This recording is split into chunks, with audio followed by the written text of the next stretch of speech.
마태복음 9장 27절부터 38절까지 저와 여러분이 한 절씩 교독하겠습니다.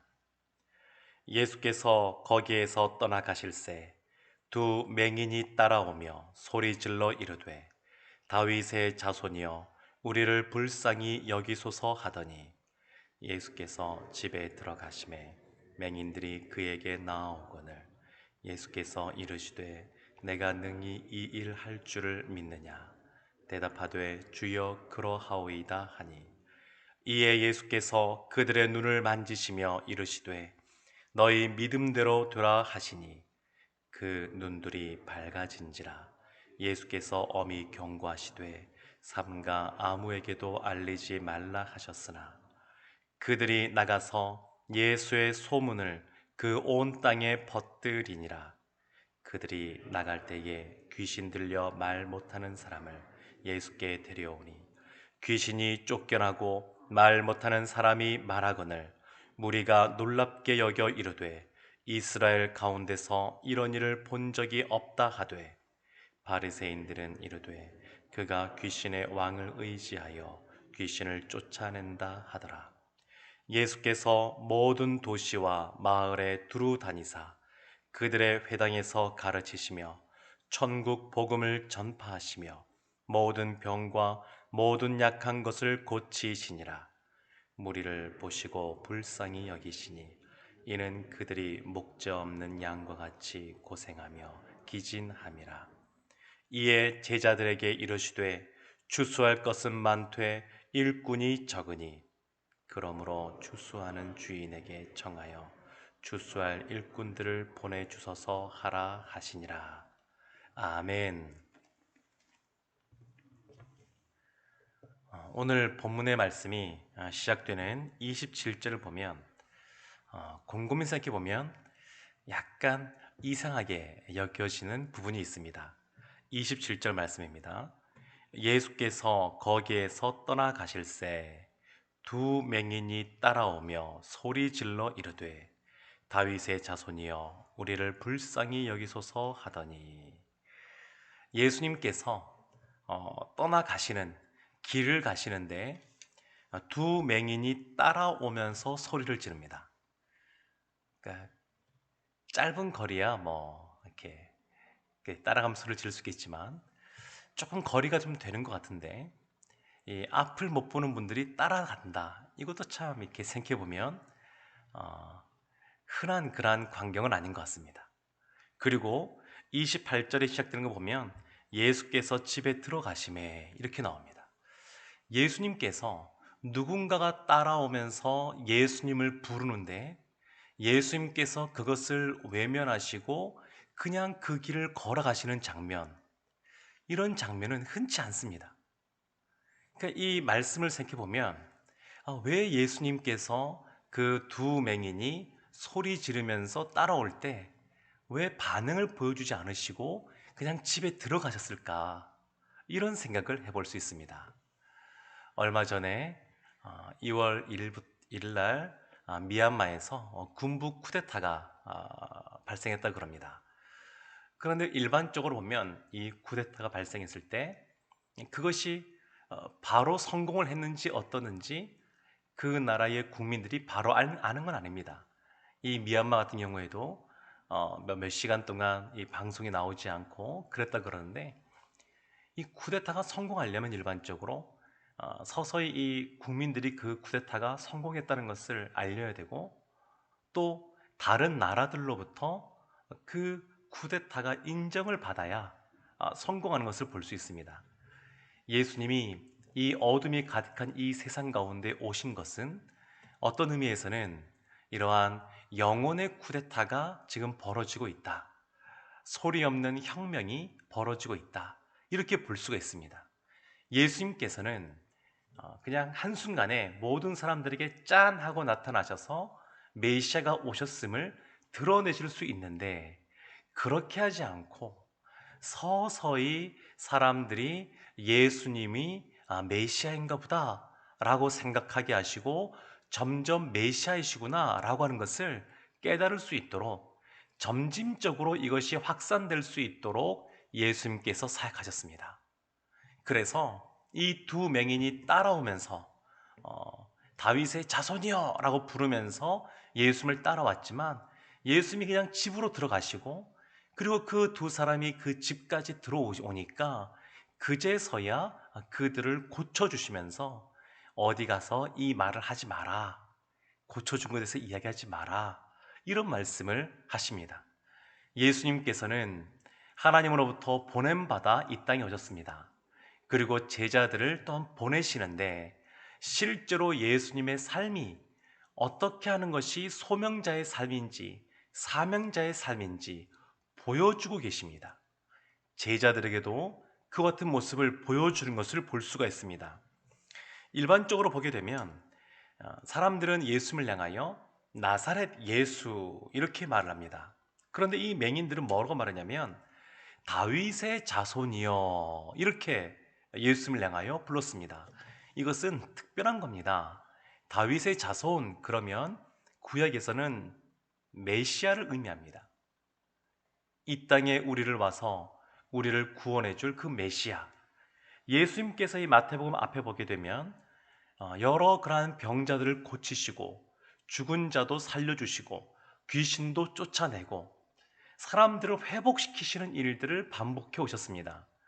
그리고 그 중에 이 두 맹인 같은 경우에는 이 예수님이 처음에는 누군가를 고쳤었다 그러면 와 놀랍다 신기하다 이런 생각을 했을 수 있는데 점차 이와 같은 사람들이 많아지면서 예수님이 구약에 예언된 메시아가 아닐까 아마 이런 생각들을 했을 것 같습니다. 더 나아가 이 맹인들은 예수님이 바로 그 메시아다라고 하는 확신이 있었고 믿음이 있었기에 다윗의 자손이여 라고 부르짖으며 따라왔습니다. 맹인이 혼자가 아니라 두 명입니다. 두 명. 구약에 보면 증인으로 인정받으려면 적어도 두 사람이 증언을 해야 됩니다. 그러니까 적어도 이 두 사람이 예수님을 향하여 다윗의 자손이여 라고 부르셨으니까 그러니까 예수님이 바로 메시아다라고 하는 것을 드러내는 그러한 일이라고 할 수가 있습니다. 일반적으로 이 역사를 보게 되면 그냥 정처 없이 흘러가는 것을 볼 수 있습니다. 일반적인 역사는 그 어떤 목표를 향하여 달려가는 것이 아니라 한강물이 흘러가듯이 그냥 정처 없이 이렇게 흘러가는 것을 볼 수 있습니다. 그런데 유대인들의 역사는 그렇지가 않습니다. 명확한 분명한 그런 목적이 있고 목표가 있습니다. 그것이 뭐냐면 이 땅 가운데 우리를 구원할 메시아가 올 것이다. 그러한 구원이 있을 것이다. 라고 하는 목표를 갖고 유대인의 역사가 기록이 되어져 있습니다. 지금 예수님께서는 이와 같이 메시아이심을 분명히 드러내기 위하여 사람들을 고치시고 치유하시는 것을 볼 수 있습니다. 이사야서 보게 되면 35장 5절과 6절에 메시아에 대하여 이렇게 말합니다. 그때에 맹인의 눈이 밝을 것이며 못 듣는 사람의 귀가 열릴 것이며 그때에 저는 자는 사슴같이 뛸 것이며 말 못하는 자의 혀는 노래하리니 이는 광야에서 물이 솟겠고 사막에서 시내가 흐를 것임이라. 맹인의 눈이 밝을 것이며 못 듣는 사람의 귀가 열릴 것이며 말 못하는 자의 혀가 노래하리니. 그러니까 메시아가 이 땅 가운데 오시면 이와 같은 일들이 벌어진다라고 말씀하고 있는 겁니다. 메시아가 오시면 이렇게 한 번도 나은 적이 없었던 이런 불치병이라고 할 수 있는 이러한 질병도 고침받는다, 치유받는다 이런 것을 드러내는 겁니다. 그래서 예수님께서는 이 두 맹인의 눈을 고쳐주셔서 보게 하셨고 이 바로 뒤에 32절부터 보게 되면 귀신 들려 말 못하는 사람 그 사람의 귀신을 쫓아내셔서 그가 말을 할 수 있게끔 예수님께서 고쳐주셨습니다. 그러니까 예수님께서 병자를 고치시는 것은 그들을 향하여 불붙은 그러한 긍휼의 마음으로 그들을 고쳐주신 것이기도 하지만 그것은 이미 구약에 예언된 그 메시아가 이 땅 가운데 예수님을 통하여 임하셨다라고 하는 것을 드러내는 것입니다. 그러니까 예수님이 하시는 그러한 사역, 고치시는 사역은 그냥 하는 것이 아니라 하나님으로부터 보냄받은 그 사명을 감당하기 위하여 그와 같은 삶을 사셨던 겁니다. 예수님은 그 소명의 삶이 늘 일관되셨습니다. 왜 이 땅에 오셨는지, 그리고 어떻게 이 삶을 사셔야 되는지 분명하게 그러한 삶을 사셨고, 주님의 제자인 우리에게도, 주님으로부터 보냄받은 제자인 우리에게도 이와 같은 삶을 살라고 지금 본을 보여주고 계신 겁니다. 이사야서 61장 1절에서는 이렇게 말합니다. 주 여호와의 영이 내게 내리셨으니 이는 여호와께서 내게 기름을 부으사 가난한 자에게 아름다운 소식을 전하게 하려 하심이라. 나를 보내사 마음이 상한 자를 고치며 포로된 자에게 자유를, 갇힌 자에게 노임을 선포하며. 예수님이 하신 그러한 3대 사역, 가르치고 전파하고. 근데 지금 예수님께서 가르치고 전파하고 치유하시는, 고치시는 이 사역이 주님이 소명자로서 사명을 감당하는 일관된 모습 속에서 그와 같은 것이 나타나는 겁니다. 지금 여기도 보면 아름다운 소식을 전하게 하려 하심이라. 전파하는 것, 복음을 전하는 것, 이것은 예수님이 부름받은 그러한 소명이었고 예수님이 감당해야 될 사명이었습니다. 그리고 그와 같은 삶을 사셨습니다. 그리고 우리에게도 이와 같은 삶을 살라고 말씀하시는 겁니다. 오늘 본문 28절과 29절 말씀 보면 이런 말씀이 나옵니다. 이 두 맹인에게 예수께서 집에 들어가심에 맹인들이 그에게 나아오거늘 예수께서 이르시되 내가 능히 이 일 할 줄을 믿느냐? 대답하되 주여 그러하오이다 하니, 이에 예수께서 그들의 눈을 만지시며 이르시되 너희 믿음대로 되라 하시니. 어떤 유명한 병을 잘 고치기로 유명한 의사 선생님이 있다라고 한번 생각해 보십시오. 그 의사 선생님은 너무너무 병을 잘 고치는 분으로 소문이 나 있는데, 만약에 내가 병에 걸려서 그 의사 선생님에 가서 진료받고 그리고 뭐 수술이나 이런 것을 통해서 낫는 것은 약간 다른 문제입니다. 일반적으로 그분이 병을 잘 고치는 유명한 의사이다 라고 하는 이런 객관적인 어떤 사실과, 내가 아파서 그분에게 가서 병을 고침받는다 라고 하는 이 사실에는, 이 사건, 이 일 가운데는 그 거리가 상당히 좀 차이가 있습니다. 예수님은 모든 병을 고치시는 분이십니다. 치유하시는 분이십니다. 그런데 그 예수님이 나에게 어떤 있는 병을, 질병을 고쳐주시느냐라고 하는 것은 우리가 느낄 때 상당한 차이가 있을 수가 있습니다. 하나님의 말씀이 이 시간에도 선포됩니다. 근데 하나님의 말씀이 진리의 말씀으로 선포될 때, 그렇지 라고 인식하는 것과 하나님의 선포되는 그런 말씀이 내 삶에 레마의 말씀으로 다가와서 그렇지, 내가 그 말씀대로 이렇게 살아야 되겠지 라고 하는 것은 차이가 있는 것과 같습니다. 이 두 맹인에게 믿음을 물어보십니다. 예수님께서. 예수님은 모든 병을 고치시는 분이시기 때문에 이 두 맹인이 그것을 알고 그 예수님께 나온 겁니다. 그렇지만 예수님께서 물어보신 겁니다. 내가 능히 이 일 할 줄을 믿느냐? 물어보시는 겁니다. 이미 그들의 믿음도 아시고 따라오면서 간절한 소망이 있는 것도 아시고, 또 예수님께서 이렇게 연약한 사람들, 아픈 사람들, 죄 지은 사람들, 그들을 향한 긍휼의 마음이 크다고 하는 것을 지금까지 보여주셨는데, 예수님은 그런 분이시지만 그 예수님의 그러한 치유하심과 은혜 베푸심이 나에게, 우리에게 전해지기 위해서는 예수님께 물으실 수 있습니다. 내가 이 행할 줄 너가 믿느냐? 그랬더니 두 맹인이 주여 그러하오이다 이렇게 반응하니까 너희 믿음대로 되라 그러면서 그들의 눈이 보일 수 있도록 고쳐줬습니다. 사랑하는 성도 여러분, 우리도 그렇습니다. 하나님이 온 우주 만물을 창조하시고 우리의 삶을 누구보다 잘 알고 계시고 우리의 마음의 간절한 소원도 누구보다 잘 알고 계시기 때문에 우리가 기도하면 들어주신다라고 믿습니다.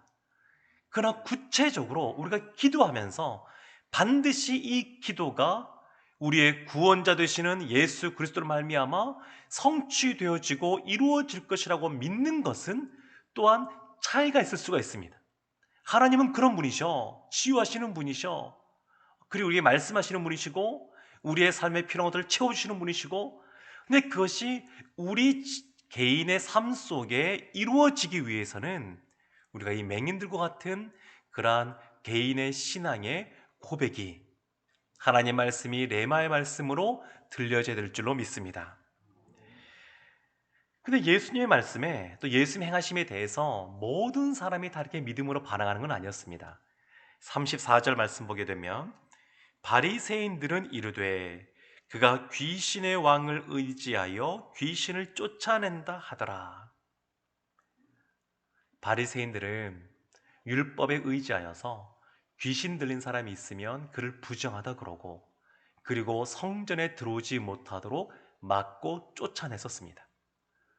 근데 지금 바리새인들이 보이는 반응이 뭐냐면 그 귀신 들린 사람을 고쳐주심으로 말을 할 수 있게끔 주님께서 회복시켜 주셨는데 바리새인들이 오히려 예수님을 험담하며 음모론이죠. 귀신의 왕을 의지하여 귀신을 쫓아낸다. 누가 진짜 환자입니까? 누가 진짜 아픈 사람입니까? 이걸 보면 바리새인들이 진짜 아픈 사람들이라는 것을 알 수 있습니다. 그 영혼이 병들어 있어서 있는 걸 그대로 바라보지 못하는 겁니다. 그러니까 믿음의 사람들은 하나님을 있는 그대로 바라보고 우리가 있는 모습 그대로 나아가는데 병든 그러한 영혼들은 그것을 제대로 바라보지 못하고 오히려 예수님을 향하여 음모론을 펼치는 그런 모습을 볼 수 있습니다. 35절과 36절에 아주 중요한 말씀, 예수님이 이 치유 사역을 정리하시면서 하시는 말씀이 나옵니다. 예수께서 모든 도시와 마을에 두루 다니사 그들의 회당에서 가르치시며 천국 복음을 전파하시며 모든 병과 모든 약한 것을 고치시니라.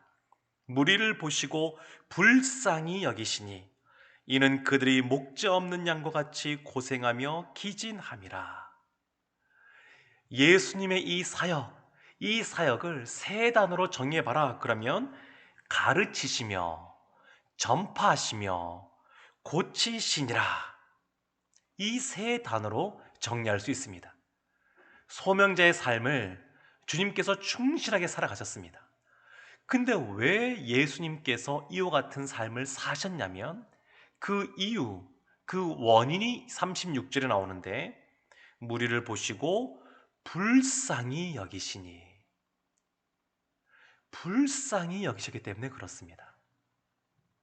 하나님은 아담을 만드시고 그리고 에덴 동산에서 참 우리에게 아담에게 행복한 삶을 살 수 있도록 하나님과 늘 동행하는 삶을 살 수 있도록 허락해 주셨지만 아담이 죄를 지음으로 말미암아 인류 가운데 공의의 하나님이시기 때문에 형벌이 임하게 되었습니다.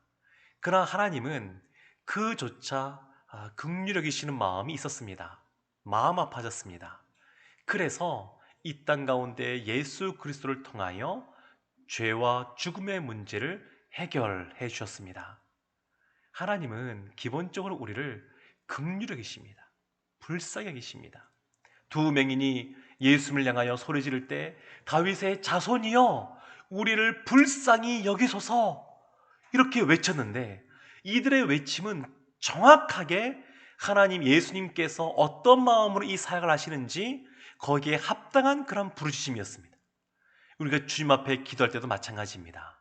우리를 불쌍히 여겨달라고, 불쌍히 여겨달라고 기도하면 불쌍히 여기시사 고치시고 가르치시고 전파하신 그 예수님께서 우리의 기도에 응답해 주실 줄로 믿습니다.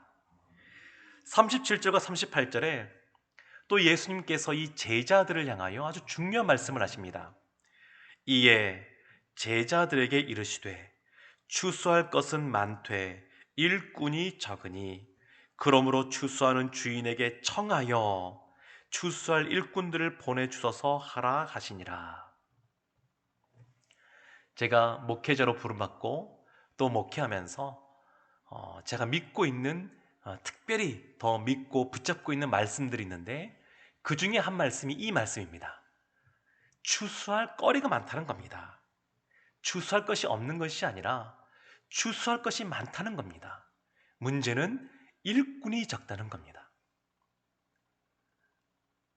이 코로나 팬데믹으로 말미암아 우리의 입장에서 보면 한국 교회가 여러 가지 신천지부터 시작하여서 또 여러 성교회 이런 것을 통해서 참 많은 그러한 비난 가운데 지금 놓여 있습니다. 이 상황을 보면 소망을 품기가 쉽지가 않습니다. 그러나 제가 분명히 믿고 있는 것이 있는데 그것은 뭐냐면 추수할 것은 많다는 겁니다. 아무리 그래도 그 영혼 가운데 영혼을 사모하는 마음을 하나님이 심으시기 때문에 하나님 아니고서는 그 공허함이 사람들 가운데 있을 수밖에 없고, 하나님은 그들을 하나님 나라의 공동체 가운데 보내고자 하신다는 겁니다. 그래서 목회자로서 저는 일꾼으로서 주님께서 말하시는 추수할 일꾼으로서 제가 있고 우리 교회가 이렇게 있다 그러면 하나님께서 그 같은 사람들을 보내주실 것이라고, 우리의 공동체가 노아의 방주처럼 구원의 공동체로서의 역할을 충실히 감당할 것이라고 믿습니다. 그런데 38절 이렇게 말합니다. 그러므로 추수하는 주인에게 청하여 기도하라는 겁니다.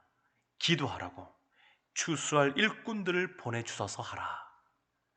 우리 교회 사명, 그러한 선언문이 있지 않습니까? 하나님 나라의 하나님의 영광을 위하여 하나님을 경험하고 말씀대로 살아가며 민족과 열방의 하나님 나라를 드러내는 평신도 사역자 세움을 추구한다. 이 평신도 사역자가 세워질 수 있도록, 추수할 일꾼들이 세워질 수 있도록 기도하라 라고 하는 겁니다. 우리가 늘 사역을 하다 보게 되면 사람이 참 부족하다 이런 생각을 할 때가 참 많이 있습니다. 그러면 어떻게 하면 될까요? 청하는 겁니다. 기도하는 겁니다. 추수할 일꾼을 보내주셔서 우리와 함께 동력하여 하나님 나라를 아름답게 이끌어갈 그러한 주님의 마음으로, 긍휼히 여기는 마음으로 주님의 사랑을 가지고 섬길 수 있는 그러한 사람들을 보내주셔서, 또한 우리가 그와 같은 일꾼들이 되게 하셔서 라고 기도하는 겁니다. 제가 이 미얀마 이 쿠데타 뉴스를 보면서 제가 미얀마 생각하면 특별히 기도하는 한 분의 선교사님이 계십니다. 나이가 많이 들어서 뒤늦게 신앙생활을 시작하셨고, 그리고 뒤늦게 신학을 하시고 나이가 60이 넘어서 미얀마로 가셨습니다. 벌써 꽤 되셨네요. 근데 지금도 거기에서 사역을 하고 계십니다.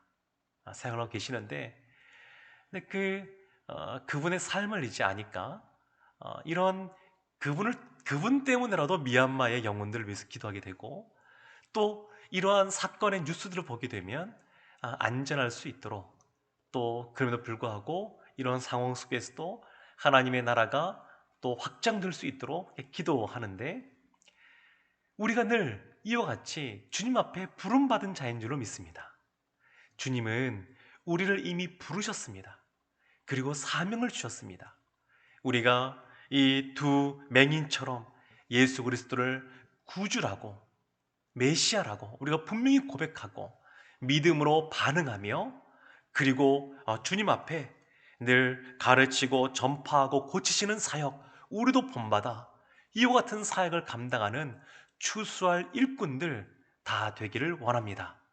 오늘 이 말씀처럼 우리가 다시 한 번 더 소명을 기억하고 사명자의 삶을 살아가는 우리 성도님들 되셔서 나중에 주님 앞에 많은 열매를 거뒀다고 칭찬 듣는 분들 되시기를 주님의 이름으로 축원합니다. 아멘. 우리 이 시간 말씀 기억하며 함께 기도하기 원합니다. 주님께서는